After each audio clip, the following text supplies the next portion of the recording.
Kelahiran kembali Dewa Abadi tanpa nama bab 331 Uidah. Komandan Akas, kita masih memiliki beberapa ahli pengumpul esensi tingkat rendah di keluarga Fletcher dan Nodin, bukan?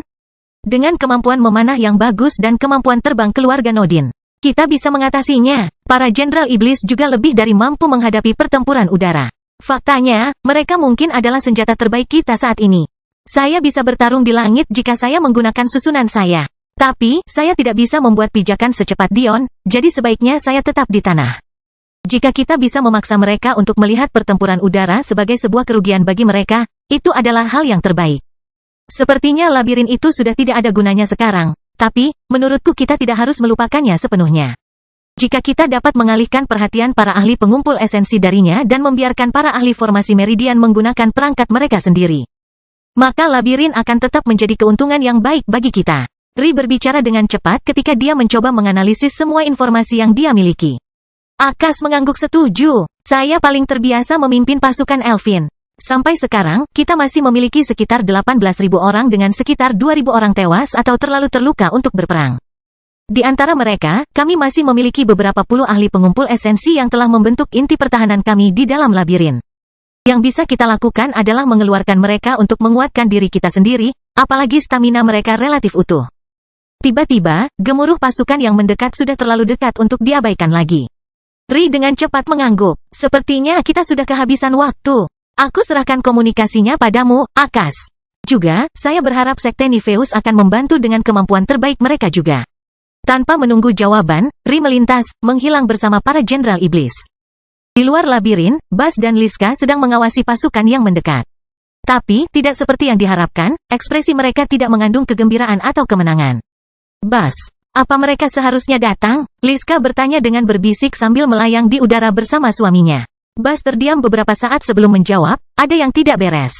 Kita mungkin menyimpang dari rencananya, namun dia selalu mengharapkan kita melakukan hal tersebut dalam bentuk dan cara tertentu. Faktanya, dia biasanya membaca kesalahan kita bahkan sebelum kita melakukannya dan mengantisipasi bagaimana kita akan meresponsnya. Dia memang tipe orang seperti itu. Tapi, ini jelas di luar dugaannya. Keberadaan klan Dewa Raja Uidah di sini tidak baik bagi kita semua. Mereka telah menemukan sesuatu. Alis Liska berkerut, kamu yakin Alidor tidak menginginkan ini? Dia bilang dia ingin memikat seseorang ke sini. Tapi, orang yang ingin dia pikat seharusnya pergi ke menara epistemik, bukan di sini. Klan Uidah yang tiba-tiba tertarik pada gerbang ini hanya akan berguna jika Alidor memikat orang yang tepat.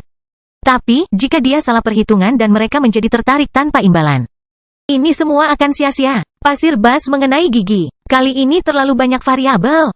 Bahkan seseorang yang secerdas dia pun tidak dapat menjelaskan semua ini. Pertama, Dion memusnahkan gajah bersisik dengan terlalu mudah. Lalu ada terungkapnya Bas dan Liska hanya sebagai pengguna aurora biasa, yang sangat mengurangi tekanan mereka di medan pertempuran. Setelah itu, ditemukannya benih keimanan Ri, dan lebih jauh lagi. Ada kebangkitan benih keimanan Ri yang sebenarnya, yang semuanya bersatu membuat perjuangan ini jauh lebih sulit dari yang seharusnya. Dan, tidak ada satupun yang menyebutkan fakta bahwa Dion entah bagaimana mampu menghabisi setengah dari pasukan mereka sebelum pertempuran dimulai. Tiba-tiba, susunan di bawah Bas dan Liska mulai bergetar hebat sebelum hancur total, membuat mereka jatuh dari langit dan menuju jalur pasukan yang mendekat. Sejak kapan binatang buas berhak berdiri di atas klan Dewa Raja Uidah? Cibiran wanita berambut panjang emas membuat suara Bas tercekat di tenggorokannya. Putri kedua, kenapa dia datang? Keluar dari kapal yang dibawa adalah putri kedua klan Dewa Raja Uidah, Sylvir Uidah. Anehnya, dia berpakaian mirip dengan kakak laki-lakinya Kaegan. Bahkan sebagai seorang wanita, dia tidak mengenakan kemeja, malah memilih untuk menutupi dadanya yang besar dengan tasbih besar dan rambut emasnya. Namun, Bas tidak berani menatap atau bahkan menelan ludah. Pasangan suami istri mereka mendarat dengan keras di tanah sebelum membungkuk dalam-dalam, tidak menunjukkan sedikit pun ketidakpuasan. Kami minta maaf, putri kedua, kami tidak sopan. Mohon maafkan kami. Bas menundukkan kepalanya dengan hormat. Berlutut dan lapor. Sylvir tidak melirik basilis itu untuk kedua kalinya saat dia melihat ke kejauhan. Apa yang membingungkannya adalah kenyataan bahwa menara teratai tidak terlihat, tapi ini jelas lokasi yang benar. Jadi, apa yang terjadi? Susunan penyembunyian. Sebuah mata terbuka di dahi Sylvir ketika dia mendengarkan laporan Bas tentang kejadian masa lalu. Teleportasi juga. Menarik. Yang benar adalah bahwa sebagai putri berpangkat tinggi dari jenius formasi Meridian Uidah, dia memiliki hak untuk memimpin para ahli pengumpul esensi mereka ke dalam pertempuran. Namun, ia merasa bingung ketika kakak laki-lakinya menyuruhnya datang dan berkampanye di sini, terutama dengan kelompok kekuatan seperti itu. Dan, hal itu terutama benar karena putra pertama selalu waspada terhadap putri kedua yang mengambil tempatnya dalam hierarki. Jadi, baginya untuk memberitahunya tentang hal ini setidaknya merupakan hal yang mencurigakan. Namun, sepertinya sesuatu yang aneh sedang terjadi. Tidak hanya benar-benar ada ahli aurora bawaan di sini, dia juga jelas cukup kuat untuk menutupi kerugian angka yang dimulai dari 40-1. Itu sendiri adalah hal yang konyol. Meski begitu, apa yang diketahui oleh putra pertama, dan putri kedua tidak akan mengetahuinya dalam waktu lama, adalah bahwa putri kedua ada di sini untuk menguji sebuah teori. Menurut perkiraan putra pertama, Dion atau Alidor yang menyamar, hanya mengalahkannya dengan mudah karena robekan spasial menara epistemik. Jadi, dia berpikir, apa yang akan terjadi jika kita bertemu di medan pertempuran yang relatif netral?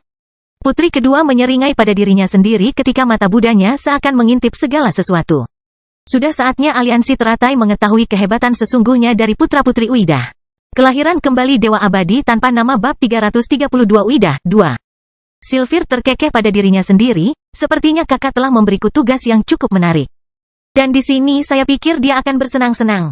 Bagi Sylphir, alam semestanya tidak memiliki ahli aurora bawaan. Keberadaan Alidor diasumsikan telah musnah seiring dengan hancurnya keluarga Gautama. Jadi, baginya, ini adalah pertama kalinya dia menyaksikan langsung kehebatan pengguna aurora bawaan. Keluarga Uidah memiliki kebencian bawaan terhadap orang-orang seperti Alidor dan Dion, sebagian besar karena sejarah mereka dengan keluarga Gautama. Karena itu, Sylphir sangat menantikan hal ini. Yang tidak dia ketahui adalah Dion tidak ada di sini. Ini bisa sangat menyenangkan jika kita melakukan ini dengan benar. Sylphir melihat ke kejauhan dari Lotus Alliance yang sedang mengatur. Tampaknya mereka telah keluar dari labirin dan bersiap untuk bertarung. Perhatiannya tertuju pada lapisan pembentuk, mencoba melihat di mana pengguna aurora bawaan misterius ini berada.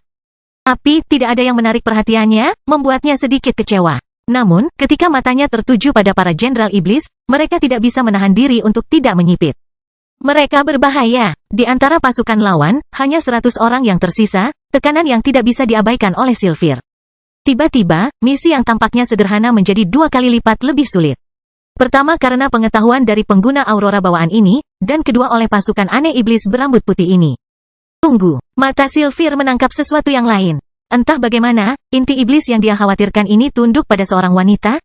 Rambut biru perak, relatif mungil, pedang tingkat umum. Elvin, siapa? Siapa itu? Sylphir bertanya. Bas dan Liska yang masih berlutut mengikuti arah pandangan Sylphir hingga mendarat diri. Kami percaya bahwa itu adalah wanita dari pengguna aurora bawaan yang kamu cari, putri kedua. Bas menjawab dengan hormat. Lalu di mana pengguna aurora bawaan? Dia seharusnya sudah mati. Alis Sylphir terangkat. Mati? Kapan dia meninggal? Bas dan Liska saling berpandangan aneh. Apa itu penting?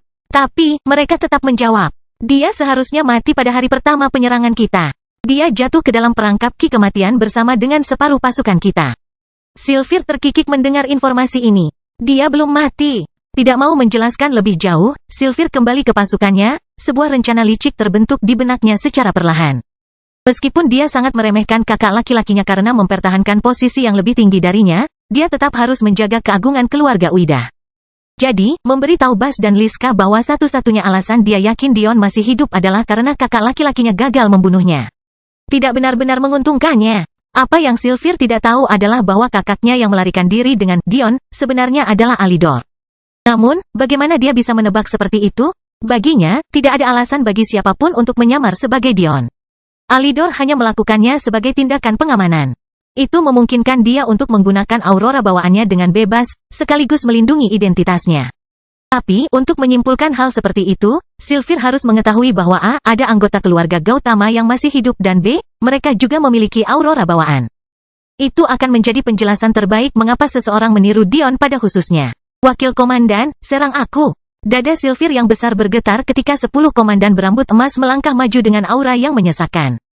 Melihat ke arah komandannya, dia tersenyum dengan senyuman yang bukan senyuman. Sylphir tidak dapat mengingat kapan terakhir kali dia benar-benar merasa senang terhadap sesuatu. Tapi, menghancurkan musuh di medan pertempuran adalah hal yang paling sulit baginya. Ada lebih dari 100 musuh yang nyata, Sylphir memulai.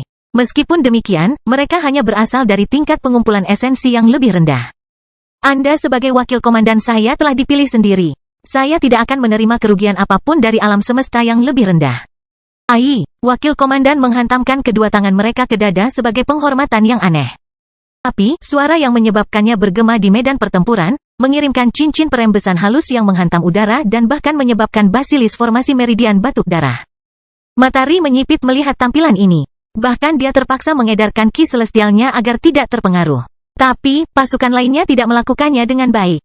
Bahkan lapisan luar labirin pun terancam runtuh. Mereka mencoba menghancurkan moral kita. Pertunjukan ini telah membuktikan satu hal, wakil komandan tentara Uidah bukan sekadar ahli pengumpul esensi tingkat rendah. Kemungkinan besar mereka melampaui level tersebut, memasuki tahap pengumpulan esensi tengah. Namun, itu bukan satu-satunya masalah. Setelah tahap pembentukan meridian, kekuatan tidak lagi hanya dilambangkan dengan tahap kultivasi Anda. Karena sifat dari penanaman energi, para ahli pengumpul esensi pada tingkat yang sama dapat memiliki tingkat kekuatan yang sangat berbeda. Mengapa? Karena tidak semua orang mempunyai landasan yang sama. Pada tahap dasar, kualitas dipisahkan oleh seberapa menyeluruh teknik Anda dapat menyebarkan energi esensi ke seluruh diri Anda. Namun, pada tahap pembentukan meridian, kualitas ditentukan oleh berapa banyak meridian yang berhasil Anda buka sebelum melangkah ke tahap pengumpulan esensi.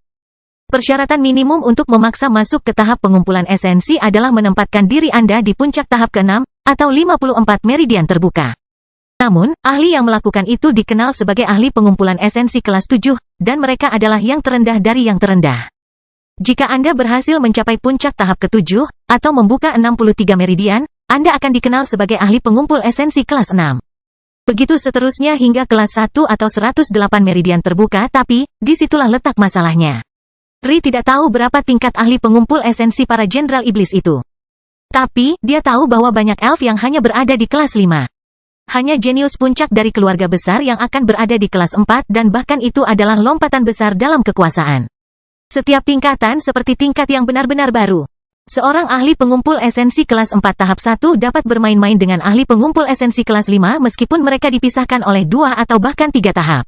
Namun, dari kekuatan yang ditunjukkan oleh wakil komandan Uidah, tidak ada keraguan bahwa mereka bukan dari kelas 4. Tidak. Wakil komandan Uidah tidak diragukan lagi adalah ahli pengumpul esensi kelas 3 yang lebih rendah.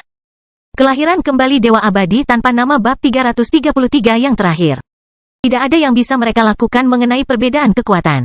Ri tidak hanya bisa berharap bahwa tingkatan para jenderal iblis bisa menyamai. Dari apa yang Dion katakan kepada Ri tentang asal-usul mereka, kemungkinan besar mereka kuat. Tapi, sulit untuk melihat kekuatan para jenderal iblis karena mereka hanyalah anggota pasukan bijak iblis yang masih hidup. Menurut Dion, semua jenderal iblis yang memimpin pasukan di gerbang tingkat yang lebih tinggi telah dibunuh karena ancaman mereka. Tapi, jenderal iblis yang tersisa adalah mereka yang jauh lebih muda dan belum mencapai tingkat kekuatan itu. Terlebih lagi, mereka adalah jenderal-jenderal iblis yang dikumpulkan oleh orang bijak iblis menjelang akhir hidupnya, karena banyak jenderal iblis yang ada di sana selama masa jayanya. Dan sebelum dia memasuki perpustakaan abadi, telah mati bahkan sebelum dia kembali. Jadi, pertanyaannya adalah, apakah jenderal iblis ini cocok dengan jenderal iblis yang dimiliki oleh orang bijak iblis di masa jayanya? Atau, apakah mereka versi yang lebih rendah? Jawaban atas pertanyaan itu secara harfiah dapat menentukan nasib aliansi teratai. Pakar pengumpul esensi kelas 3 bawah, sekitar 82-84 meridian terbuka. Ini akan merepotkan, pikir Ri. Tetap saja, dia melangkah maju saat rambutnya menjadi gelap dan ekor hitamnya terlepas dari tubuhnya. Ri meringis saat merasakan penurunan drastis staminanya. Tapi, dia tahu dia harus memaksakan diri hingga batasnya atau dia tidak akan banyak berguna di medan pertempuran. Tanpa benih keyakinannya, dia masih kuat, tapi hanya jika dibandingkan dengan prajurit formasi meridian rendah. Jika dia tidak menggunakan benih keyakinannya dalam kombinasi dengan konstitusi tingkat dewa, mustahil baginya untuk bertarung melawan musuh sekuat ini. Jadi, dia mengabaikan erangan tulangnya dan otot-ototnya yang robek, mencengkeram pedangnya erat-erat saat dia menginjak tanah dengan kejam.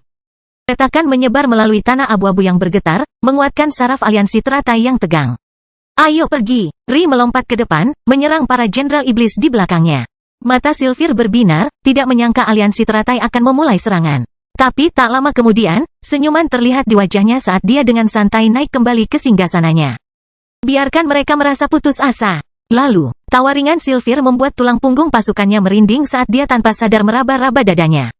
Kami akan membuat mereka berbalik melawan satu sama lain.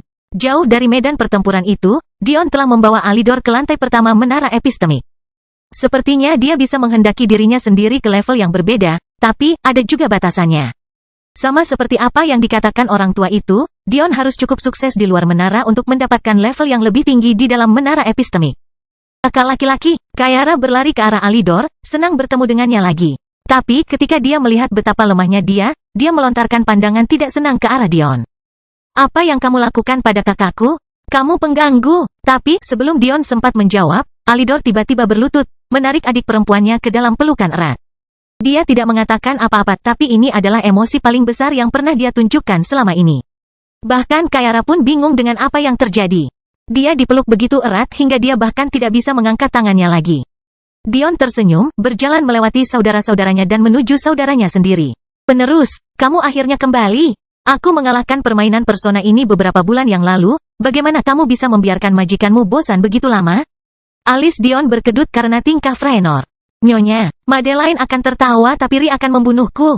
Kamu keterlaluan. Maaf. Aku juga tidak menyangka akan memakan waktu lama. Dion menepuk kepala Lila dan Zaire. Sepertinya mereka juga sudah bosan sejak lama. Freenor tersenyum. Meskipun dia suka menggoda Dion, dia sangat menghargai penerusnya. Mereka bisa saja berakhir dengan pemimpin yang buruk, tapi Dion selalu perhatian dan bijaksana. Dia jelas merupakan seseorang yang menurut Freenor layak atas kesetiaannya. Apa rencanamu sekarang, penerus? Dion berpikir sejenak, melihat kembali kedua saudara kandung yang berpelukan. Alidor, apa yang ingin kamu lakukan? Apakah kamu ingin tinggal di sini? Tapi, jika iya, bagaimana dengan adik perempuanmu? Alidor mendongak, menyeka wajahnya untuk mencoba menyembunyikan matanya yang berkilau. Tapi, dia sepertinya tidak mau melepaskan adik perempuannya. Saya rasa saya tidak bisa meninggalkannya.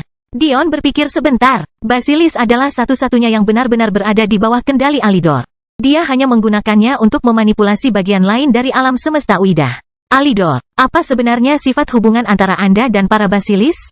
Ini tidak rumit. Hanya saja aku pernah menyelamatkan Bas dan Liska sekali dan mereka adalah monster yang sangat setia, terlepas dari apa yang dikatakan legenda. Mereka setuju untuk membantu saya, dan saya setuju untuk membantu mereka mendapat peringkat tinggi. Baiklah, kalau begitu, ikutlah denganku. Kamu akan tetap berada di ringku bersama orang lain. Cincin, Alidor mendongak dengan bingung. Ya, saya memiliki cincin spasial yang mampu menampung orang hidup. Selain itu, tidak ada gunanya membiarkanmu tinggal di sini jika kamu ingin tinggal bersama adik perempuanmu. Gerbang itu hanya akan berguna bagimu jika kamu berada di menara epistemik. Alidor mengangguk, menepuk kepala adik perempuannya sebelum menenangkan diri. Mata hitam besar Kayara berkedip saat dia menatap kakak laki-lakinya. Dia belum pernah melihatnya bertingkah seperti ini, jadi dia terkejut hingga terdiam. Mari kita pergi. Semua orang masuk ke dalam cincin Dion saat dia melangkah keluar dan menangis menuju menara teratai. Apa yang Dion tidak ketahui adalah ketika dia menggunakan kunci menara epistemik untuk melewati gerbang, bayangan besar mengintai dan menunggu kesempatan untuk menyerang. Faktanya, menggambarkan bayangan ini sebagai sesuatu yang masif tidaklah adil. Entitas ini begitu besar sehingga membuat planet dan bahkan bintang menjadi kerdil. Mungkin jika Dion memiliki perspektif yang tepat, dia akan menyadari bahwa sebagian besar kegelapan kantong spasial bukan hanya kegelapan sama sekali. Itu adalah tubuh dari sesuatu yang tak terbayangkan. Tiba-tiba, suara yang menggelegar terdengar, menyebabkan bayangan itu bergetar karena amarah. Ini bukan waktumu untuk memangsa murid agungku. Sebaiknya kamu terus diam. Ketahuilah tempatmu. Suara lelaki tua itu mengamuk pada bayangan itu, amarahnya jelas. Suara serak terdengar sebagai tanggapan. Kita lihat saja berapa lama kamu bisa bertahan. Anda ingin menaruh harapan Anda pada anak kecil lainnya? Saya akan mencabik-cabiknya seperti yang saya lakukan terakhir kali dan pastikan Anda menontonnya. Kelahiran kembali Dewa Abadi tanpa nama bab 334 lakukan. Medan perang menjadi kacau balau. Para jenderal iblis berjuang keras untuk mengendalikan para ahli pengumpul esensi, tetapi, setelah menyadari betapa kuatnya para jenderal iblis, mereka telah membentuk regu untuk bekerja sama melawan mereka. Arios bertarung melawan setidaknya 10 orang sendirian. Bilah hitam kembar yang melengkung hingga 10 inci menghiasi masing-masing tangannya saat dia berjongkok dengan setiap serangannya. Keluarga Sicarius dikenal dengan teknik pembunuhnya, tapi pedang kembar ini lebih merupakan ciri khas mereka daripada yang lainnya. Inilah mengapa Dion merasa bahwa senjata utama Ava bukanlah cambuk, itu karena dia memiliki bilah kembar. Tapi, jika nama belakangnya adalah Sicarius, dan dia menggunakan senjata khas mereka, identitasnya akan terungkap lebih awal dari yang dia inginkan. Namun, saat Arios bertarung, menjadi sangat jelas baginya betapa merepotkannya klan Uida. Jika itu 1 lawan 1, dia tidak punya masalah dalam membunuh mereka, bahkan sampai pada titik di mana itu akan mudah. Namun, dalam kelompok, kapan tujuan mereka adalah untuk mengurangi moral para prajurit peringkat bawah? Hampir mustahil.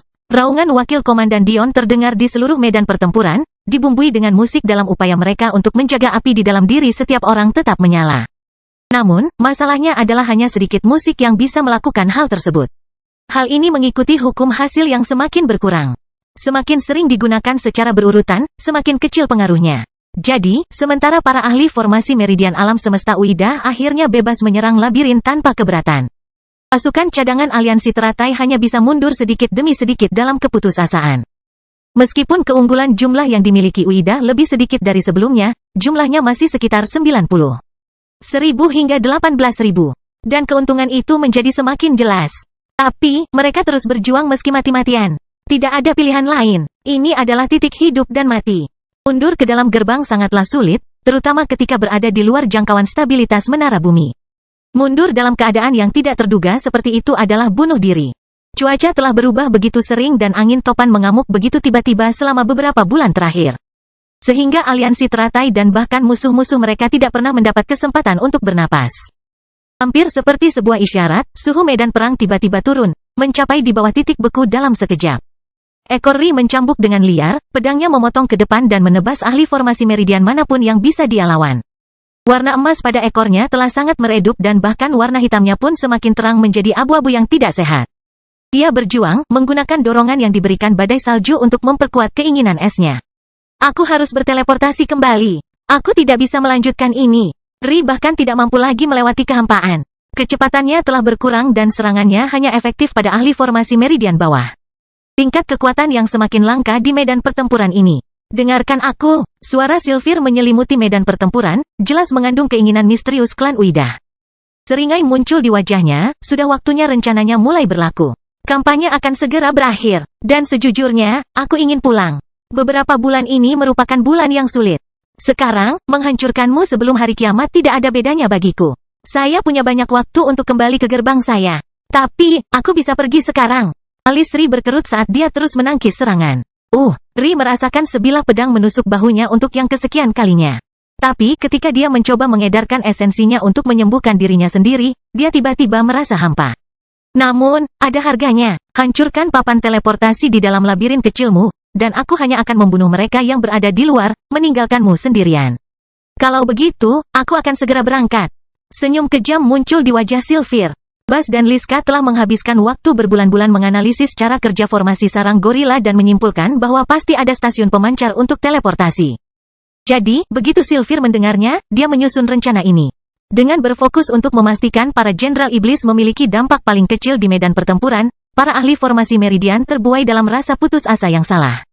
Kenyataannya, situasinya jauh lebih baik dari yang mereka kira. Fakta bahwa Jenderal Iblis bisa menangani 10 orang sekaligus, bahkan menghentikan wakil komandan mereka, tetap mempertahankan potensi kemenangan. Tapi, Sylvir mengetahui hal ini, jadi, dia memutuskan untuk memainkan sedikit trik. Tanpa susunan komunikasi Dion, tidak ada seorang pun yang memiliki cakupan penuh di medan pertempuran. Tidak mungkin mengetahui apa yang sebenarnya terjadi dari sudut pandang mereka. Tapi, Sylvir, dengan mata budanya, jelas memiliki keunggulan dibandingkan semua orang. Dan Ri, meskipun dia telah sepenuhnya membangunkan auroranya, tidak memiliki kekuatan jiwa yang mampu menutupi ketidakhadiran Dion. Di dalam labirin, anggota sekte besar saling memandang. Keringat dingin sudah mengucur, tapi dengan harapan terakhir ini, bukankah mereka harus menerimanya? Hashim memandang Lehabim sebelum mereka berdua mengangguk. Ayo lakukan. Mereka bergegas ke tengah formasi, tetapi menemukan Delia menghalangi jalan mereka. Mundur, aku tidak akan mengizinkanmu lebih jauh lagi. Delia berdiri kokoh dengan pedang di tangan, rambutnya memutih dan matanya menjadi biru baja. Delia tidak keluar kali ini karena para ahlinya jauh melampaui dirinya. Tanpa konstitusi dewanya terbangun sepenuhnya, budidayanya telah melambat secara signifikan pada tahap pembentukan meridian. Faktanya, dia hanya sedikit lebih kuat dari para jenius sekte besar. Jika hanya Hashim dan Lehabim, dia bisa menghentikan mereka. Tapi, untuk menghadapi kerumunan yang terus bertambah, Delia tidak bisa menahan diri untuk tidak pucat bahkan dalam tekadnya. Di luar labirin, Ri berpikir untuk segera mengeluarkan pelat teleportasinya untuk pergi dan menangani anarki yang dia tahu pasti sedang terjadi, tetapi tampaknya pasukan UIDA lebih dari siap untuk itu. Taktik mereka segera berubah. Alih-alih mengambil posisi bertahan untuk memblokir anggota kuat dari aliansi teratai, mereka mulai menyerang dengan semangat yang kuat, tidak memberi mereka waktu untuk berteleportasi kembali. Ri dan para jenderal iblis hanya bisa bertarung untuk melindungi hidup mereka sendiri. Dengan putus asa mengayunkan senjata mereka. Di dalam labirin, Delia mundur perlahan. Namun, meningkatnya jumlah anggota sekte besar mulai membebani jiwanya. Tidak mungkin dia bisa mengatasi semua ini. Minggir, gadis kecil. Lehabim mencibir, rambut merahnya terbakar. Kudengar sekte Nifeus telah mengusirmu dan perempuan jalang yang kamu pilih untuk diikuti sudah mati. Anda tidak lagi memiliki perlindungan apapun kecuali Anda menghitung ayah Anda yang tidak berguna itu. Sebaiknya biarkan saja. Setidaknya dengan cara itu kami bisa meninggalkanmu dengan harga diri. Di mana para elf dan sekte Nifeus? Apakah mereka benar-benar akan membiarkan pemimpinnya mati seperti itu? Tapi, yang Delia tidak tahu adalah bahwa Evelyn tidak ikut berperang kali ini. Dia telah mundur ke dalam labirin dan saat ini bersembunyi di antara anggotanya, menahan mereka agar tidak ikut campur. Adapun para elf, Akas saat ini sedang memimpin mereka di luar. Karena dia mengatakan bahwa dia paling baik dalam memimpin para elf, dia juga mengambil tindakan berdasarkan pemikiran itu. Tapi, sekarang, satu-satunya orang yang mampu melakukan banyak hal adalah Delia. Apa yang bisa dia lakukan? Kelahiran kembali Dewa Abadi tanpa nama bab 335 perbudakan. Delia mundur perlahan, alisnya berkerut ketika semakin banyak anggota sekte besar beringsut ke arahnya. Jelas sekali, mereka paham Delia bisa menyakiti mereka, jadi, tidak ada satupun dari mereka yang mau menjadi orang pertama yang melompat ke depan. Ruangan di sekitar mereka berkelap-kelip dengan susunan pertahanan dan penyembunyian berwarna emas samar, namun tidak ada yang fantastis atau memikat tentang pemandangan yang sedang terjadi. Bagaimana bisa kalian semua begitu egois? Ri, para jenderal iblis, dan para elf telah mempertaruhkan nyawa mereka. Di garis depan, sementara yang selama ini Anda lakukan hanyalah meringkuk di sini. Satu-satunya alasan kamu selamat dari serangan ini sampai sekarang adalah karena mereka. Suara Delia bergetar saat dia berada di antara kemarahan dan air mata. Dia tidak bisa mengerti bagaimana bisa ada orang yang begitu mengerikan di dunia ini. Orang-orang telah mengambil ibunya karena alasan egois. Mereka telah menghancurkan ayahnya karena dia pernah mengenalnya karena alasan egois. Orang yang egois adalah alasan Delia harus memaksakan diri. Tapi, dia masih tetap naif pada intinya. Dia masih tidak bisa memahami bagaimana Evelyn, kakak perempuan yang pernah dia hormati, telah mengkhianatinya. Dia masih tidak bisa memahami bagaimana ibu pemimpin sekte Nifeus yang tampaknya mengasuh telah berperan dalam memaksanya menurunkan pertahanannya, hanya untuk mengelabui dia pada akhirnya. Bahkan sekarang dia tidak akan pernah berpikir bahwa Evelyn mengabaikan situasi ini begitu saja. Bahkan sekarang dia tidak mengerti bagaimana orang-orang ini bisa melawan orang-orang yang telah mempertahankan hidup mereka selama ini. Namun, permohonan Delia tidak didengarkan. Berhentilah mengutarakan omong kosongmu. Hashim menarik tongkat hitamnya dari punggungnya, kulit gelapnya bergetar saat dia mempersiapkan diri untuk menyerang. Aku berhutang budi pada Dion ini sebagai balas dendam. Gara-gara dia, kuota kami habis. Meskipun aku ingin sekali menempatkan wanita itu di bawahku, membuatnya mati di tengah lautan musuh adalah hal yang sangat dekat. Bibir Delia bergetar. Dia belum pernah merasakan rasa jijik sebesar ini dalam hidupnya. Cukup bicara, bahkan jika dia ada di sini di depanmu, kamu tidak akan bisa melakukan itu. Lehabim mencibir, mengejek Hashim. Tapi, gadis Delia ini baik-baik saja. Setelah tentara pergi, kita bisa pergi bersamanya, bukan? Apakah kamu terbelakang? Para pelacak memberikan sanksi berat terhadap tembakan ramah di dalam gerbang. Tidak perlu berlebihan. Hashim memelototi Lehabim. Tapi, maksudnya tepat pada alasan kedua mengapa belum ada yang mau menyerang. Tidak ada seorang pun yang mau bertanggung jawab atas hilangnya peringkat yang akan diderita sekte mereka jika merekalah yang menyerang. Itu sebabnya mereka berusaha menakuti Delia. Meski begitu, pada akhirnya, apa yang lebih penting? Peringkat, atau hidupmu? Kenyataannya adalah pertarungan antar alam semesta dipandang remeh karena anarki yang ditimbulkannya. Dengan demikian, bagian dari sistem peringkat, untuk membangkitkan semangat kompetitif ke arah yang benar, adalah hukuman untuk hal-hal seperti itu. Alasan Dion tidak pernah dihukum karena menyerang Evelyn adalah karena dia belum mengaktifkan pelacaknya dan dialah satu-satunya orang di dalam gerbang ini yang mampu memanipulasi pelacak sedemikian. Hampir membaca pikiran mereka, Delia mengertakkan gigi karena marah. Saya tidak peduli dengan peringkat saya dan saya juga tidak akan ditakuti oleh orang seperti Anda. Entah kamu menyerang, atau kamu pergi. Para anggota sekte besar mengejang mendengar tanggapan Delia. Jika kamu sangat ingin mati, biarkan kami membantumu. Rambut merah menyala Lehabim mengamuk saat dia mencabut pedangnya. Ayo Hashim, beri dia pelajaran. Bibir Hashim melengkung jijik, kenapa kamu tidak memberinya pelajaran? Sekte besar hanya bisa menyaksikan kedua jenius mereka bertengkar bolak-balik. Hanya dua orang tersisa yang mungkin dapat mempengaruhi keputusan tersebut adalah Orbis dan Jessica, tetapi mereka sendiri tampaknya kesulitan dengan keputusan tersebut. Namun, pada akhirnya, mereka pun melangkah maju. Kalian berdua hentikan omong kosongmu, kami berempat akan menyerang bersama. Ini adalah masalah yang menyangkut kelangsungan hidup sekte kami. Jessica melangkah maju, angin bertiup di kakinya saat dia berencana untuk menyerang. Orbis mengikuti apapun kata-kata yang diucapkan Jessica. Begitu dia mengambil keputusan, dia juga mengambil keputusannya. Kakinya menginjak tanah menyebabkan gumpalan tanah yang padat mulai melapisi dirinya saat palu besar bersulam muncul di tangannya. Fitur Delia menguat. Sepertinya yang lain tidak akan menyerang. Lagi pula, keempat orang ini adalah yang terbaik yang ditawarkan sekte besar, unggulan jenius terbaik mereka. Satu-satunya yang hilang adalah Venus. Dengar, Delia, kami akan memberimu satu kesempatan lagi. Jessica mencoba menengahi sekali lagi. Saya baru-baru ini dijanjikan pernikahan dengan Oliver Sapientia, bisa dibilang kami memiliki hubungan yang lemah, bukan? Aku tidak ingin menyakitimu, alis Delia berkerut. Saudara laki-laki dari kakak perempuan? Delia sudah lama tahu kalau Oliver punya perasaan pada Venus, bukan Jessica. Bahkan bertahun-tahun yang lalu di pembukaan Legacy World, dia menyayanginya. Jadi, kenapa Oliver menikahi Jessica? Orbis sama terkejutnya dengan siapapun. Dia merasa hatinya hancur. Setelah bertahun-tahun mengejar Jessica, dia malah pergi ke orang lain. Jessica bahkan tidak menoleh ke belakang ke Orbis, memahami dengan baik bagaimana perasaannya. Namun, dengan kebangkitan Madeline, Jessica harus memanfaatkan kebangkitan Oliver secara bersamaan. Itu demi kebaikan sekte dan keluarganya. Jessica hanya bisa mengabaikan Orbis. Sebenarnya Oliver awalnya memiliki perasaan yang mendalam terhadap Venus, namun, segalanya berubah drastis setelah Dion pergi. Keluarga Bai sekarang terikat erat dengan keluarga Dayu. Akademi Fokus tidak ada lagi. Dan keluarga Viridi dijual sebagai budak. Kelahiran kembali Dewa Abadi tanpa nama bab 336 keputusasaan. Lihat perjuangan Delia, Jessica sedikit santai, berharap perkataannya sudah cukup. Dia adalah bagian dari sekte Bila Angin dan benar-benar tidak mau menghancurkan peringkat mereka dengan menahan peringkatnya sendiri. Sistem pemeringkatannya rumit, tapi ada alasan mengapa Dion mendaftar di kerajaan Elfin. Setiap pemerkatan tidak hanya mempengaruhi gengsi individu, tetapi juga gengsi klan tempat mereka berasal. Jessica sangat sadar bahwa meskipun dia harus mempertahankan hidupnya demi klannya, dia juga ingin melakukannya sambil meminimalkan dampak dari tindakan tersebut. Namun, kata-kata Delia selanjutnya hanya memaksanya membeku. Katakan pada diri sendiri apapun yang Anda perlukan, untuk merasa lebih baik.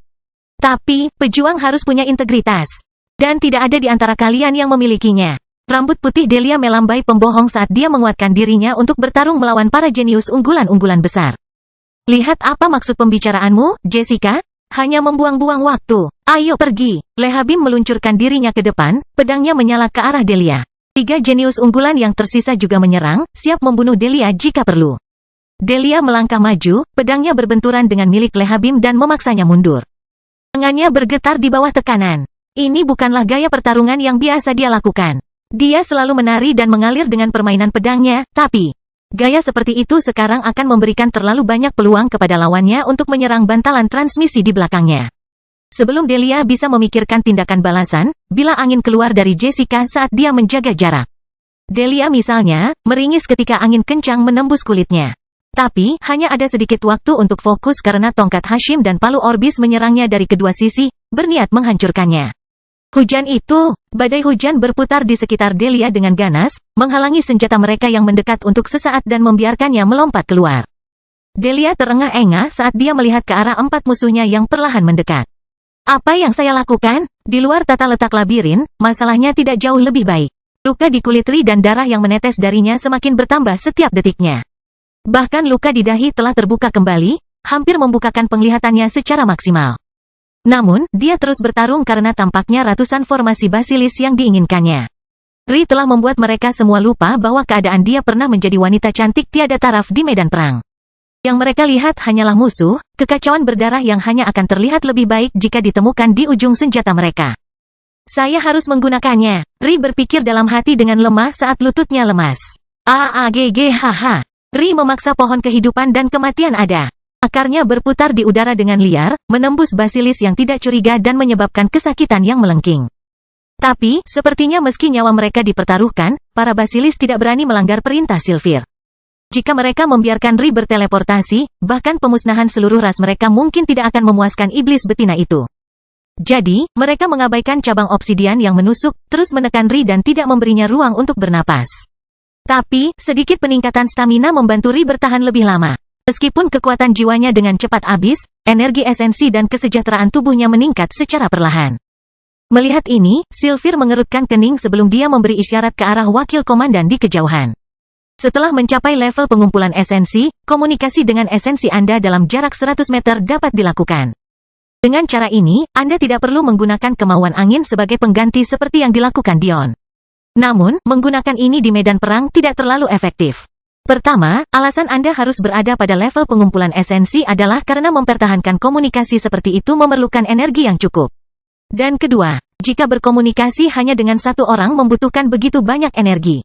Bayangkan berapa banyak energi yang dibutuhkan untuk berkomunikasi dengan ratusan bahkan ribuan seperti yang dilakukan Dion dengan rangkaian komunikasinya.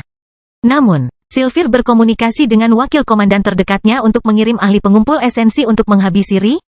Mudah. Wakil komandan segera bereaksi terhadap suara Sylvie, mengarahkan pandangannya pada Ri yang jauh.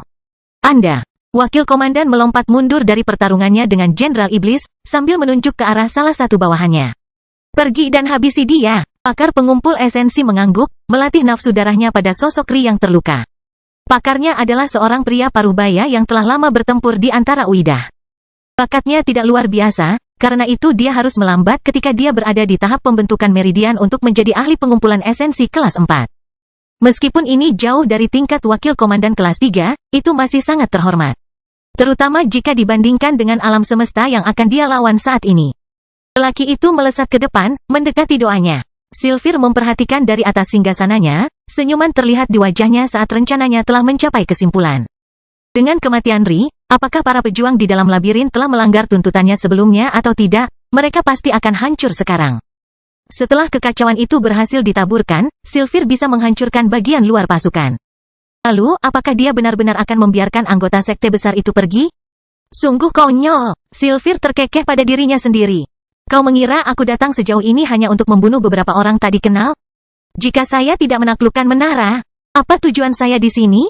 Klan Dewa Raja Uidah telah menyerang planet rendahan ini. Ini sudah berada di bawah mereka. Jika mereka entah bagaimana kembali tanpa hasil nyata dari kerja keras mereka, tapi itu terlalu berlebihan. Para anggota sekte besar ditakdirkan untuk mati. Hanya saja mereka belum mengetahuinya. Jadi, saat para jenius yang diunggulkan bergerak menuju Delia, dan ahli pengumpul esensi kelas 4 yang lebih rendah bergerak menuju Ri, dan para jenderal iblis dan para elf hanya bisa menonton tanpa daya, terkunci dalam pertempuran berdarah mereka sendiri. Keputusasaan membayangi ekosistem teratai. Kelahiran kembali Dewa Abadi tanpa nama bab 337 istirahat. Delia berjuang keras, bahkan sampai berlumuran darah seperti Ri di luar. Dia tidak dapat menghitung berapa banyak bilah angin yang berhasil dia hindari dan berapa kali lengannya terancam hancur karena kekuatan pedang, tongkat, dan palu yang terus-menerus membombardirnya. Namun, dia tetap teguh. Kenyataannya adalah Delia masih tidak tahu apakah konstitusi tingkat dewanya termasuk dalam 3 teratas atau bertubuh relatif normal. Tanpa membangunkannya sepenuhnya, atau bahkan sampai tingkat yang cukup besar, tidak ada cara nyata untuk mengetahuinya. Namun, dari cara dia bertarung sekarang, siapapun akan kesulitan untuk menjulukinya sebagai sesuatu yang normal. Sepertinya dia membangkitkan keganasannya sendiri dengan setiap pukulan yang dia tangkis dan setiap serangan yang dia tahan. Dia memikirkan betapa dia ingin melihat ayahnya menjadi pria seperti dulu. Dia berpikir tentang bagaimana dia ingin mengembalikan ibunya ke bawah kekuasaannya sendiri. Dia berpikir tentang bagaimana dia ingin menjadi kuat secara mental seperti seseorang yang selalu dia anggap sebagai kakak perempuannya, Madeline. Dengan setiap pemikiran, jalur esnya perlahan terangkat, beresonansi dengan konstitusinya. Ada banyak jalan menuju setiap keinginan, masing-masing sama pentingnya dengan keinginan berikutnya. Namun, ketika seseorang menemukan jalan yang sempurna bagi mereka, kemudahan kemajuannya adalah sesuatu yang menakjubkan. Konstitusi neraka es tak terbatas tidak diragukan lagi berada di posisi 3 teratas. Disposisi Dewi memberikan kemurnian dan keanggunan yang tak tertandingi. Pengguna konstitusi seperti itu akan mencapai puncak keanggunan dan kelembutan. Mereka penuh perhatian dan penuh kasih sayang, tetapi juga menenangkan dan lembut. Pemerintahan Ratu Elvin sedikit berbeda. Ini adalah jalan kedaulatan, jalan yang mendominasi dan pantang menyerah. Tapi, itu juga mengandung kebenaran yang tidak diragukan lagi dan hasrat yang kuat untuk kebaikan.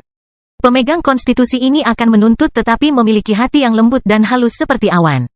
Namun, neraka es tak terbatas adalah sesuatu yang sangat berbeda. Itu adalah jalan kemarahan dan perembesan tanpa akhir. Mentalitas inti yang dingin yang menolak membiarkan apapun lolos darinya. Konstitusi ini memungkinkan kemudahan jalan yang banyak ditemukan tidak dapat dicapai dalam kehendak es. Jalan yang absolut. Para jenius yang diunggulkan mulai menggigil ketika mereka tiba-tiba menyadari bahwa keinginan dan kultivasi mereka tidak lagi bisa menghilangkan es Delia dengan mudah. Tindakan mereka telah menutup hatinya terhadap emosi. Satu-satunya hal yang dilihat Delia adalah warna putih tak berujung yang menutupi penglihatannya. Itu adalah warna putih tak berujung yang dia kaitkan dengan kematian musuh-musuhnya. Keinginannya dominan dan esnya mutlak. Di luar labirin, Ri juga berjuang sendirian. Dia mencoba untuk memacu keinginannya yang kosong dan memasuki level berikutnya seperti yang dialami Delia. Tetapi kenyataannya adalah bahwa Ri telah berjuang lebih keras dan tekanan pertempuran itu jauh lebih berat baginya daripada orang lain.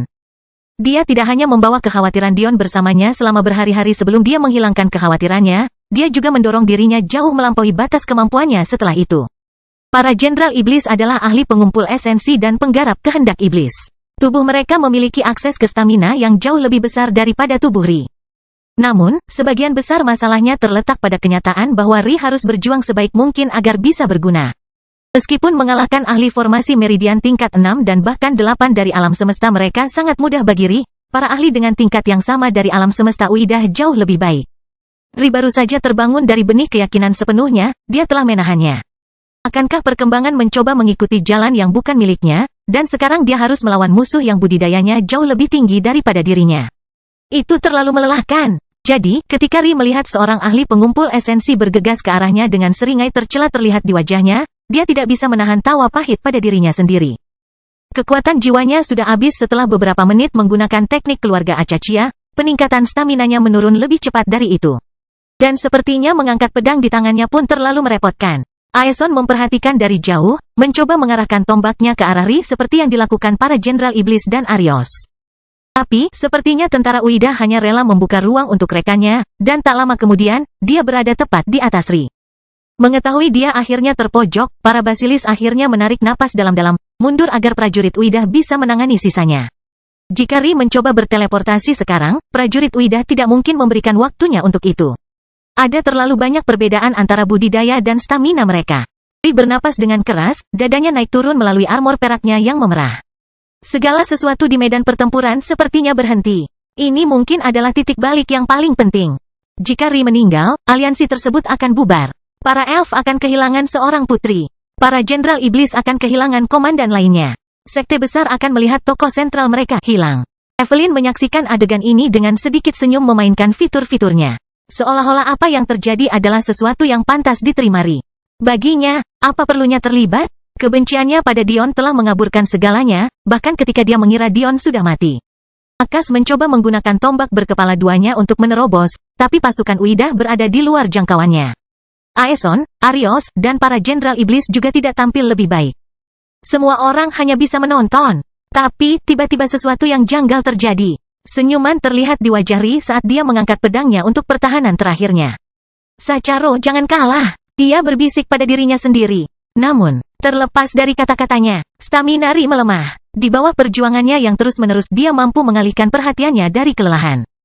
Dia mengabaikan rasa sakit dari dagingnya yang teriris dan tulangnya yang remuk. Dia mengabaikan rasa sakit yang membakar di jantungnya yang dipompa dengan liar, berusaha untuk menjaganya tetap tegak. Dia mengabaikan fakta bahwa dia bahkan tidak mengeluarkan setetes pun keringat selama berhari-hari. Tubuhnya diketuk, dan sekarang, dalam momen jeda dan relaksasi yang jarang terjadi ini, semua hal itu langsung menimpanya. Semua rasa sakit, semua kelelahan, semuanya. Dan tiba-tiba, dia tidak tahan lagi. Para elf dan Jenderal Iblis menyaksikan dengan ngeri saat mata Ri terpejam dan tubuhnya terjatuh ke depan. Tidak ada yang tahu siapa yang mengucapkan kata-kata itu, tapi sepertinya itu adalah pemikiran semua orang. Mereka telah menyaksikan putri mereka bertarung dengannya selama berbulan-bulan. Dan bahkan sekarang, pedangnya terangkat tinggi saat dia kehilangan kesadaran. Ekor Ri yang mulai memutih ditarik sepenuhnya, rambutnya yang gelap kembali ke warna biru perak sebelumnya. Tapi, dia tidak pernah menyentuh tanah. Semua orang menyaksikan dengan kaget ketika seorang pemuda tampan tampak muncul dari udara tipis, membelakangi ahli pengumpul esensi. Sesuatu telah berubah pada dirinya secara mendasar sehingga rasanya seolah-olah mereka sedang menyaksikan penampakan dewa di antara manusia. Atau di punggungnya bersinar samar dengan rona emas saat api hitam perlahan beredar di sekelilingnya, menyerap panas yang menyengat sehingga bahkan tentara Uidah pun mundur, tidak mau mendekat. Hati Dion bergetar karena marah saat dia memegangi Ri yang rapuh di pelukannya. Wajahnya menunjukkan senyuman damai sehingga orang hampir bisa melupakan kerusakan yang dideritanya. Ngangkatnya, Dion menempatkan Ri di dadanya, mengedarkan keinginan surgawi dan aurora saat dia perlahan menyembuhkannya. Sebelumnya, medan perang hanya terasa sunyi, ini adalah keadaan yang masih menyimpan dentingan pedang dan amukan pertempuran. Jauh lebih tenang dari sebelumnya. Tapi sekarang, semua orang tampak terkunci di tempatnya. Bahkan anggota sekte besar telah beralih dari pertarungan mereka dengan Delia untuk fokus pada penampilan pemuda ini. Dion menundukkan kepalanya, mencium kening Ri dengan lembut saat dia bergeser dalam tidurnya agar lebih nyaman berbaring di pelukannya. Tindakannya sangat lembut, dia memperlakukannya dengan sangat hati-hati sehingga mustahil untuk menyimpulkan bahwa dia sangat berharga baginya. Kamu sudah berbuat cukup banyak. Saya di sini sekarang. Saya akan menangani sisanya. Kelahiran kembali Dewa Abadi tanpa nama bab 338 juga. Alis Sylphir terangkat saat penampilan Dion. Dia selalu terbuka dengan seksualitasnya, tapi sudah cukup lama sejak terakhir kali dia tertarik pada seorang pria. Bas dan Liska, yang masih berlutut di depan singgasana Sylphir, mau tidak mau menoleh ke belakang. Tapi pemandangan yang mereka lihat membuat mereka merinding. Meskipun Sylphir telah memberitahu mereka bahwa Dion belum mati, mereka menerimanya hanya karena mereka tidak berani membantah putri kedua klan Dewa Raja. Namun, bukankah buktinya ada di hadapan mereka sekarang? Apakah ini pengguna aurora bawaan? Cengkeraman Sylphir pada payudaranya sedikit mengencang, sedikit kegembiraan memerah pipinya. Ya, Bas menjawab dengan lembut, sedikit terkejut dengan kenyataan bahwa bukan hanya Sylphir yang bereaksi begitu keras terhadap penampilan Dion, tetapi juga istrinya sendiri. Dia menyenggol Liska hingga membuat Liska berpaling karena malu. Tubuh Dion telah berubah total. Ada alasan mengapa dunia persilatan memiliki lebih banyak keindahan daripada dunia fana, dan alasan itu adalah penanaman energi. Kemurnian yang dimungkinkan oleh energi esensi begitu dramatis sehingga ciri-ciri Dion berubah dari tampang kebanyakan orang lain, menjadi hampir seperti dunia lain. Seolah-olah semua belenggu yang telah membelenggunya telah dilepas. Dia berada dalam kondisi sempurna. Tapi, itu saja tidak cukup untuk membuat orang seperti Sylphir hampir kehilangan kendali. Dia memiliki banyak pria menarik di haremnya, dan bahkan jika mereka tidak mencapai level yang dicapai Dion sekarang, perbedaannya tidak cukup drastis untuk reaksi seperti itu. Alasannya terletak pada kekuatan Dion. Sylphir belum pernah merasakan suasana menyesakkan seperti itu datang dari pemuda seusianya. Kehadirannya, kemauan iblisnya, sikapnya. Dia menginginkannya untuk dirinya sendiri. Namun, Dion tidak peduli. Menatap Ri yang tertidur lelap, dia dengan rajin mengedarkan keinginannya untuk menyembuhkannya, bahkan termasuk energi esensinya. Dengan penanaman energi barunya, kemampuan Dion untuk menyembuhkan telah mencapai tingkat yang baru. Dia tidak lagi dibatasi oleh kualitas tubuhnya, atau bahkan kualitas Ri. Tapi, semakin banyak waktu berlalu, semakin tidak nyaman para prajurit yang menonton mulai merasa. Karena setiap detik, dengan setiap luka baru yang ditemukan Dion, dengan setiap desahan lega yang keluar dari bibir lembut Ri, kemarahan Dion semakin bertambah. Namun, karena alasan yang tidak dapat dijelaskan, tidak ada seorang pun yang berani bergerak. Seolah-olah kematian membayangi kepala mereka masing-masing, dan haruskah mereka memilih untuk melakukannya? Hanya akhir hidup mereka yang menunggu mereka. Beberapa menit berlalu sebelum mata Dion berkedip untuk terakhir kalinya, sepenuhnya menukar baju besi Ri yang rusak dengan kaos dan celana olahraga yang lembut dan besar. Dia ingin memberinya sesuatu yang nyaman untuk dipakai, tapi ini adalah pakaian paling nyaman yang bisa dia pikirkan. Ri bergeser dalam tidurnya, mengerang saat bangun. Tiba-tiba teringat dia seharusnya bertarung, dia mulai melompat ke pelukan Dion. Dion terkejut dengan gerakannya yang tiba-tiba dan tidak berpikir untuk menghindar saat dahi Ri membentur keningnya. Aduh, Ri mengusap keningnya sebelum dia menyadari bahwa kakinya tidak menginjak tanah dan dia malah dibantu untuk berdiri ala pengantin. Mata biru keperakan Ri berkedip saat dia melihat sekeliling, bingung menemukan lingkaran api hitam di sekelilingnya. Tapi, yang lebih aneh lagi adalah kenyataan bahwa tidak ada yang menyerang. Apa yang sedang terjadi? Tiba-tiba, aroma familiar membuat hidung Ri berkedut. Faktanya, aromanya jauh lebih baik dan lebih kuat dari sebelumnya. Dion, Ri melihat sekeliling dengan penuh semangat sebelum akhirnya dia menyadari bahwa dia sedang dalam pelukan seseorang. Mendongak, dia menemukan Dion yang meringis mencoba melupakan kenyataan bahwa kepalanya baru saja ditabrak. Kebingungan melintas di wajah Ri. Apakah suamiku selalu begitu tampan? Apakah aku terlalu merindukannya? Apakah saya melihat sesuatu? Tapi, sentuhan Dion, kenyamanan yang dirasakan Ri dalam pelukannya, dan aroma kayu manis pinusnya. Semuanya terlalu nyata untuk diabaikan oleh Ri. Air mata mulai berkilau di matanya. Veugles kecil, kenapa kamu menangis? Dion menatap Ri. Hatinya masih dibebani perasaan bersalah yang berat. Dia masih belum tahu mana yang benar dan mana yang palsu dari ilusi lelaki tua itu. Padahal, mungkin hanya angan-angan saja yang membuatnya berpegang pada kemungkinan ada beberapa kepalsuan. Tapi, sekarang bukan waktunya untuk menghadapinya. Dia hanya ingin memastikan Ri baik-baik saja, pertama dan terpenting. Tangan kecil Ri menyentuh pipi Dion, seolah sedang memeriksa apakah dia benar-benar ada di sana. Kamu benar-benar kembali, bisik Ri. Penyembuhan Dion terhadap Ri tiba-tiba mengingatkan semua orang bahwa di balik luka dan darah yang tak ada habisnya, ada keindahan halus yang ada di hadapan mereka. Terlepas dari betapa lucunya hal itu ketika kaos kebesaran itu jatuh ke lengan Ri saat dia mengangkatnya, kecantikannya tidak bisa diabaikan lagi. Namun, tidak semua orang senang dengan hal ini. Pria parubaya yang ditugaskan untuk membunuh Ri gemetar karena marah. Sebagai seorang pejuang, memiliki seseorang yang memunggungi Anda dan sepenuhnya mengabaikan keberadaan Anda adalah sesuatu yang tidak bisa dia toleransi. Jika kalian berdua sudah selesai mencuci leher, menurutku sudah waktunya kalian mati. Rambut hitam pria itu bergaris emas, mengingatkan pada anggota marga Uidah yang berdarah campuran. Ri tersentak kembali ke dunia nyata karena suara yang tidak diinginkan itu. Dia mencoba melepaskan diri dari pelukan Dion, tetapi tiba-tiba dia menyadari bahwa cengkeraman Dion terlalu erat untuk dia lakukan.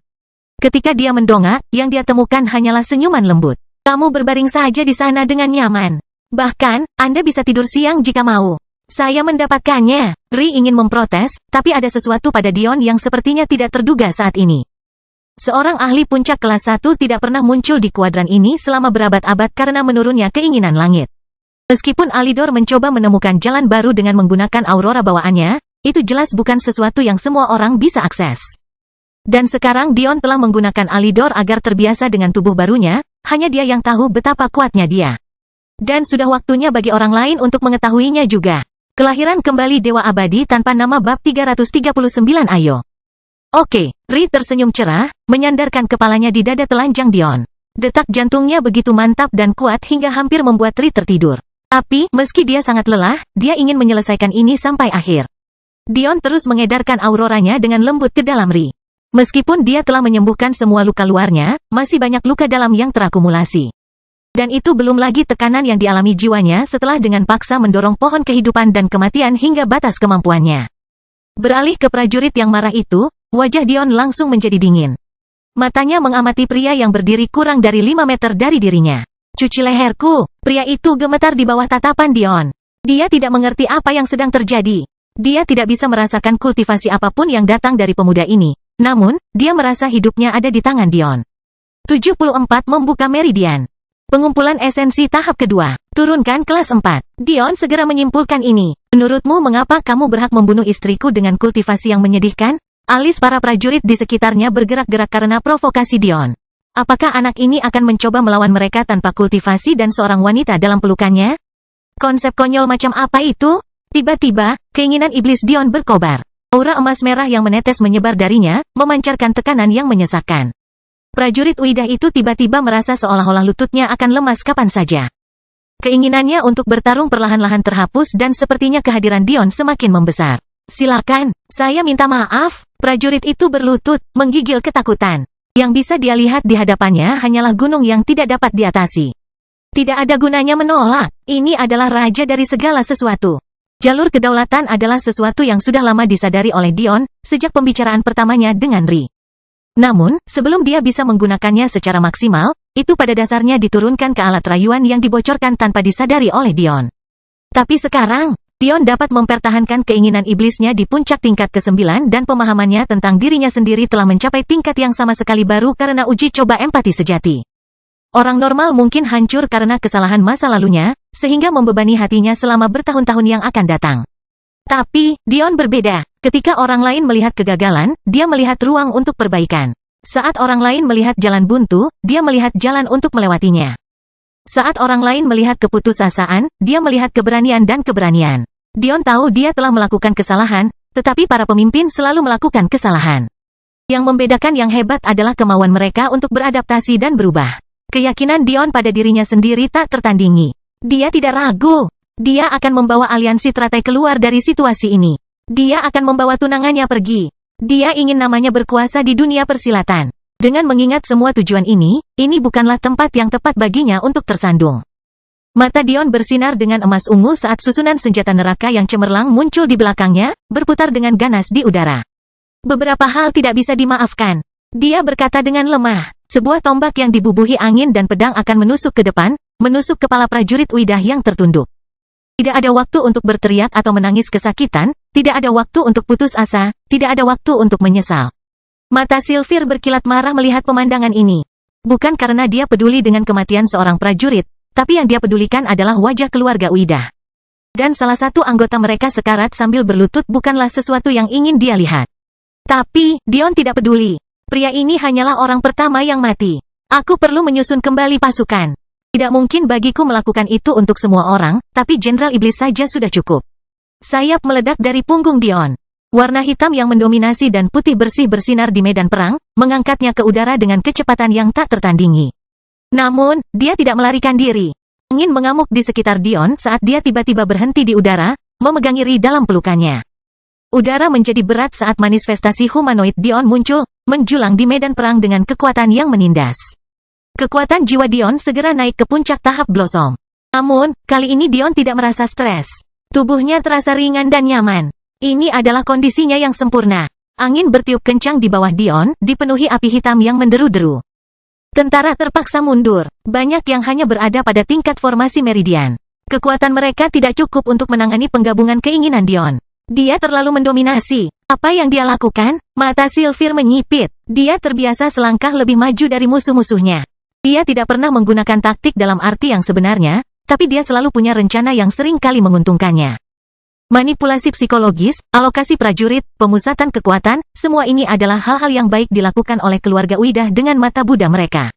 Tapi, Sylvie tidak bisa menyimpulkan tindakan Dion. Dia hanya bisa menyaksikan ratusan meter ruang terbuka di bawah kakinya bersamaan dengan susunan yang terus bertambah. Ri terlihat sangat rapuh dalam pelukan Dion, tapi keamanan yang dia rasakan tak tertandingi. Seolah-olah apapun yang dilakukan Dion hanya bisa membawa kemenangan. Jadi, ketika Dion mendongak dan mengedipkan mata pada Jenderal Iblisnya dan puluhan susunan miniatur melesat keluar darinya dan menuju mereka, orang-orang hanya bisa menonton dengan nafas tertahan. Mata Arios berbinar ketika dia tiba-tiba menyadari niat Dion. Arai besar ditambah dengan banyak arai kecil? Aku tidak tahu apa yang terjadi padamu beberapa bulan terakhir ini. Tapi, kamu tiba-tiba menjadi monster. Dengan pemikiran terakhir itu, Arios menghilang dari tempatnya berdiri bersama 100 Jenderal Iblis lainnya. Sebelum ada yang bertanya-tanya kemana mereka pergi, barisan besar di bawah kaki Dion tiba-tiba bersinar dengan kecerahan yang tak tertandingi. Saat cahayanya perlahan memudar, satu-satunya yang tersisa hanyalah keterkejutan. Menggunakan prinsip yang sama dari stasiun relay teleportasi yang lebih besar dan banyak susunan teleportasi yang lebih kecil. Dion telah mengatur semua Jenderal Iblisnya di bawahnya. Senyuman terlihat di wajah Dion saat matanya meredup dari warna ungu keemasan menjadi warna coklat normal. Mari kita akhiri ini. Kelahiran kembali Dewa Abadi tanpa nama bab 340 apa yang Anda mulai. Semua orang tiba-tiba menyadari betapa kuatnya pengguna aurora bawaan di medan pertempuran. Mampu mengubah lanskap sepenuhnya dalam sekejap adalah sesuatu yang hanya bisa digambarkan sebagai sesuatu yang saleh. Namun, Dion melakukannya dengan mudah. Apa yang tidak diketahui oleh para pengamat adalah bahwa hal ini hanya mungkin terjadi karena kecerdikan Dion. Jika dia mencoba menggambar susunan teleportasi terpisah dengan koordinat dan jarak untuk semua orang, dia akan kehabisan tenaga, bahkan dengan jumlahnya hanya 100. Namun, untuk membuat hanya satu platform teleportasi dan banyak lagi platform yang lebih kecil dan lebih mudah untuk membuat koneksi ke platform tersebut, adalah tugas yang jauh lebih ringan. Formasi Spartan, variasi kehendak Kaisar Iblis 1. Begitu kata-kata itu keluar dari mulut Dion, para Jenderal Iblis tiba-tiba menjadi raksasa.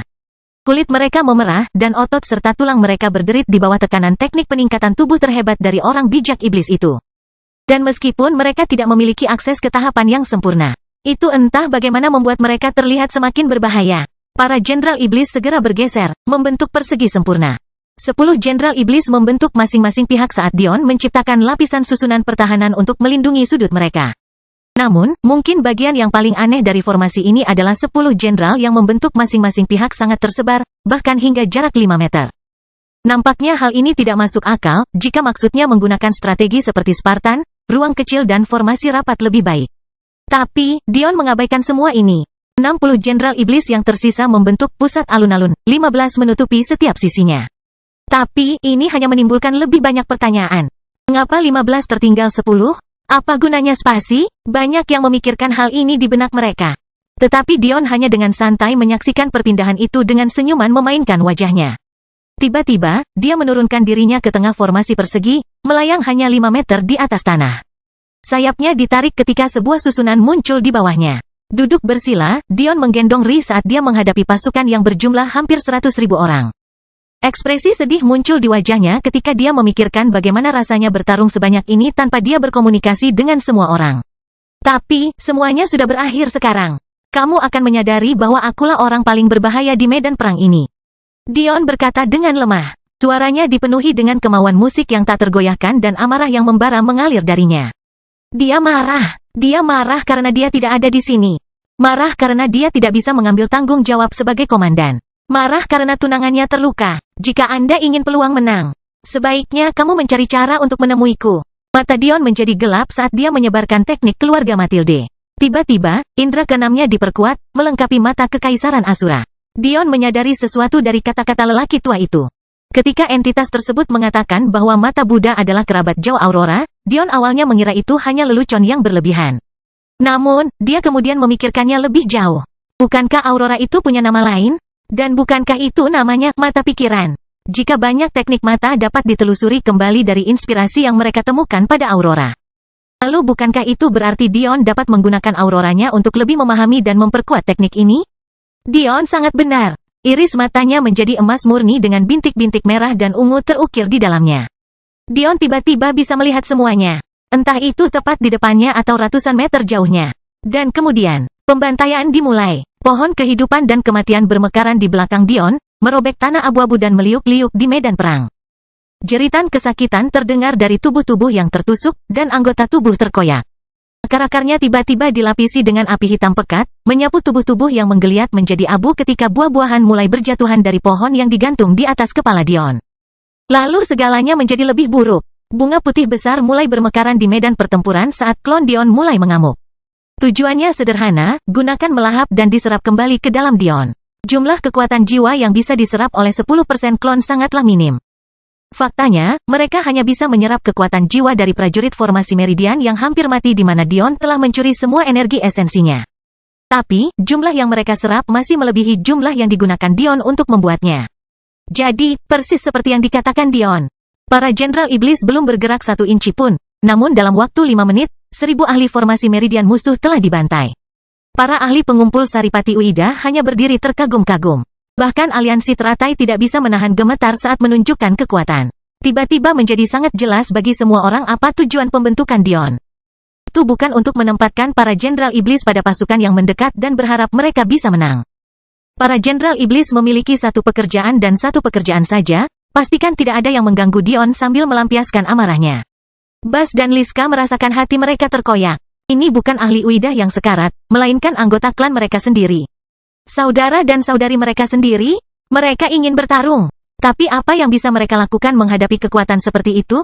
Para jenius unggulan sekte besar bahkan tidak bisa memegang senjata mereka lagi. Mereka percaya bahwa mereka bisa bertahan untuk saat ini karena mereka tidak tahu Dion bisa melewati aturan gerbang. Tapi, bagaimana dengan saat mereka meninggalkan gerbang? Apakah Dion akan membalas dendam? Mereka mengira dia sudah mati. Bibir Jessica bergetar saat dia melihat ke arah Delia. Delia. 2. Aku harus bertahan. Tolong jangan beritahu Dion. Silakan. Mereka berempat berlutut, memohon dengan segala yang mereka miliki. Delia memandang mereka dalam diam. Sesuatu telah terjadi dalam dirinya ketika dia membuka jalan yang absolut, tapi dia tetaplah Delia. Berhati lembut, naif, dan terlalu toleran. Jadi, dia hanya mengangguk. Berjalan menjauh dan menuju menara teratai untuk menyembuhkan dirinya sendiri. Tidak ada keraguan dalam benaknya bahwa Dionlah yang memenangkan ini. Di luar labirin, pembantaian terus berlanjut. Jumlah basilis telah berkurang dari 90.000 menjadi hampir 80.000, namun Dion tampaknya tidak lelah. Baginya, melenyapkan ahli pembentukan Meridian semudah bernapas. Jiwanya saat ini berada di puncak tahap esensi, yang berarti puncak tahap pengumpulan esensi. Catatan penulis, sampai saat ini, saya telah membuat kesalahan dengan sering menyebut tahap esensi sebagai tahap mekar. Untuk memperjelasnya, perkembangan jiwa berjalan tahap fondasi, tahap mekar, lalu tahap esensi. Benar-benar minta maaf soal itu kawan, aku akan mewaspadai kesalahan itu di masa mendatang. Penanaman energinya berada di puncak tahap pembentukan Meridian. Dan budidaya tubuhnya juga berada di puncak tahap pembentukan Meridian. Mereka bukan tandingannya. Dion merasa tidak perlu menyerang prajurit Uidah yang jauh lebih sulit. Jika mereka ingin melakukan sesuatu, mereka bisa datang dan berurusan dengan Jenderal Iblisnya, mereka sudah ingin berperang. Para elf telah mundur ke formasi sarang gorila seperti yang diinstruksikan oleh Dion. Jika Uidah ingin menyerang mereka, mereka harus melalui para jenderal iblis terlebih dahulu. Sylvie tidak mengatakan dan melakukan apapun selama cobaan ini. Kematian para basilis tidak ada artinya baginya, dia hanya ingin mencoba dan menemukan cara untuk menang. Tapi, setiap pemikiran yang dia miliki tampak sangat bodoh. Membungkus iblis berambut putih dan menyerang dari samping? Tidak, tidak. Gerbangnya bukanlah taman bermain, aku tidak bisa begitu saja mengitari wilayah yang tidak ditandai. Lebih buruk lagi, salju yang mengamuk ini akan membuat manuver seperti itu menjadi lambat. Pada saat aku mengambil posisi, sisa pasukan akan musnah dan kelompok yang jauh lebih kecil yang terdiri dari 100 orang akan dengan mudah mencegat kami. Sial, mungkin menyerang mereka secara langsung, berharap bisa menerobos? Itu lebih konyol lagi. Kami membutuhkan 10 orang untuk melawan 1 orang ketika mereka tidak terorganisir. Apa yang harus kita lakukan terhadap mereka sekarang? Sial, semakin banyak waktu berlalu, semakin jelas bahwa hanya ada satu pilihan yang tersisa. Sylvie menggertakkan giginya saat dia mengucapkan kata-kata yang terasa seperti racun di mulutnya, mundur. Hari ini bukanlah hari mereka. Dia hanya membawa 1000 ahli pengumpul esensi untuk menangani menara ini karena dia mendapat laporan bahwa menara itu lemah. Dan kemudian, dia melanjutkan dengan meremehkan dampak yang bisa ditimbulkan oleh pengguna aurora bawaan. Seandainya tentara Uidah datang dengan 100.000 ahli pengumpul esensi, apa yang dilakukan Dion tidak akan mungkin terjadi. Dibutuhkan terlalu banyak fokus untuk menggunakan pohon kehidupan dan kematiannya melawan pejuang sekaliber itu. Tapi, hari ini berbeda. Hari ini adalah kemenangan bagi aliansi teratai. Mereka mengangkat kepala tinggi-tinggi saat menyaksikan para basilis dan klan Dewa Raja mundur. Ini adalah pertempuran yang telah mereka perjuangkan selama hampir 4 bulan. Namun pertempuran itu berakhir karena satu pemuda dalam kurun waktu beberapa jam. Beberapa merasa malu, tetapi yang lain mulai sangat menghormati Dion. Dan yang lain tampaknya semakin jatuh cinta. Ri berbaring di dada Dion. Dia belum berhasil melewati pertempuran itu. Dia tidur nyenyak dengan tangan kecilnya bertumpu di leher Dion. Ri terlihat sangat sempurna. Senyuman kecil terlihat di bibir lembutnya, salju kristal yang menghiasi rambut biru peraknya. Bahkan pipinya yang kemerahan saat dia perlahan-lahan kembali ke kesehatan puncaknya di bawah bimbingan lembut Dion. Kami bersama dalam segala hal. Dion berpikir pelan saat dia melihat Ri tertidur semakin nyenyak. Apa yang kamu mulai, aku selesaikan. Mencondongkan tubuh ke depan, dia mencium dahi Ri sebelum dia juga menuju menara teratai.